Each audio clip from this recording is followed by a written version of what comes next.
This is Troy Zuccolotto, and you're watching Sean Ray TV.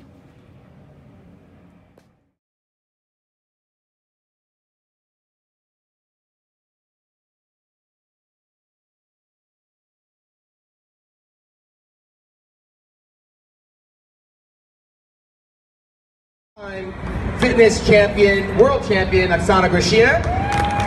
Skip LaCour, our Mr. Universe champion, multi. How many times did you win the Universe champion? 5 times. 5 times. Skip LaCour.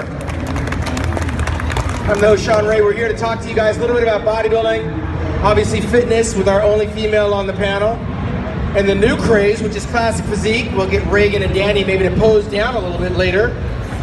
And 212, today you had on a sling. I'm hitting a bad shoulder. He had his arm in a sling. Let's talk to Guy real quick. Guy, you've been around for a very long time. You were injured when I saw you. You look healthy now.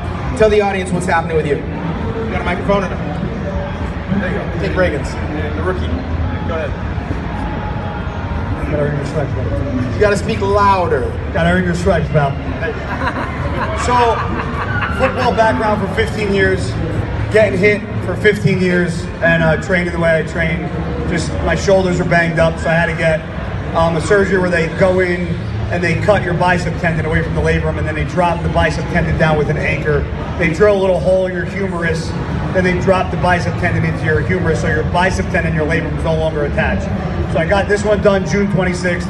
This one's getting done July 31st. So I'll have 2 good shoulders to start training the way I normally train and been training for all these years. But are you done? Will you be done, or are you coming back? Fuck no, I ain't done. He's from New York, guys, so pardon language.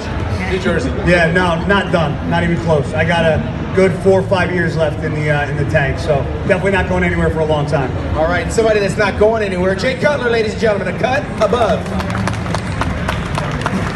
I like to remind people that Jay wasn't born Mr. Olympia. He's got a very interesting story coming out of Worcester, Massachusetts, I believe it was.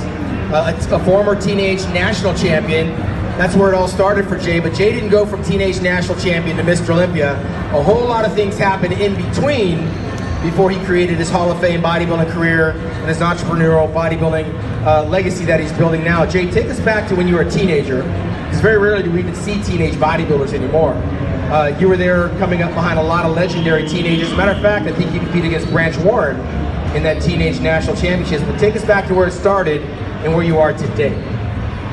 I saw pictures of you in the magazine with Ferraris and Corvettes, and I said, I want to be like Sean Ray. Fresh Prince. I thought every bodybuilder was rich then, so, and every bodybuilder in California lived the dream. True.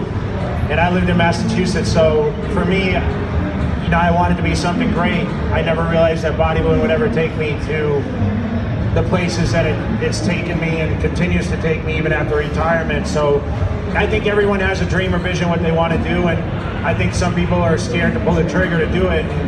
For me, it was about standing on stages and displaying what hard work and dedication I put in, you know, each day in the gym. And I was just enthused by going to the gym, and I was passionate about it. And I always tell everyone, if you're passionate about something, it's very easy to do. And I saw a picture of Chris Dickerson when I was 12 years old in a magazine, and I said that's what I wanted to look like. I started training at 18 with that goal, became a teenage national champion, worked my way through the ranks, followed people like Sean Ray, who were on the covers of magazines at that point, and that was our only outlet, was the magazines, which is hard to believe in this day and era, because now you can watch any one of us up here minute to minute, second to second, hour to hour, like what we do, what we eat, how we train, where we are, meet and greets, these kind of things. They had no such thing as expos, so we couldn't meet our heroes.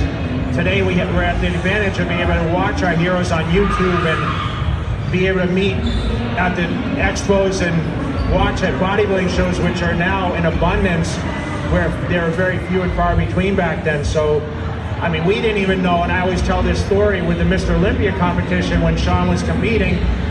I was in a local gym, and I didn't know until 3 months later who won. We couldn't call up anyone and hear about, okay, a guy's competing in Mr. Olympia. Remember, the show was traveling at that point.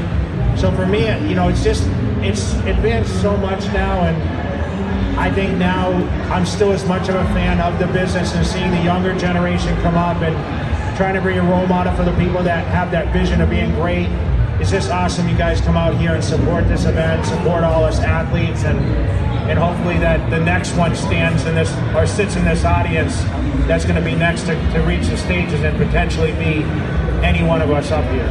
Absolutely. When Jay says it can be anyone, he's absolutely right. It can be anyone from anywhere. Arnold Schwarzenegger.